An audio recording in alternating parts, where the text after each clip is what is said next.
Okay, so to fix this problem, what you have to do is to go to your phone menu. So when you get to your phone menu, try to scroll and search for your phone settings. So when you find your phone settings, just tap on it to open it.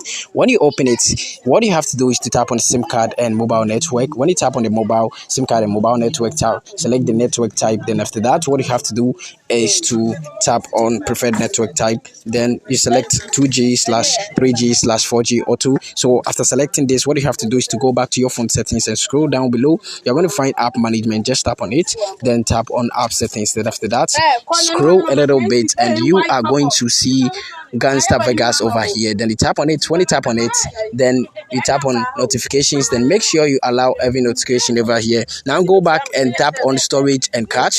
Tap on the clear cache. Then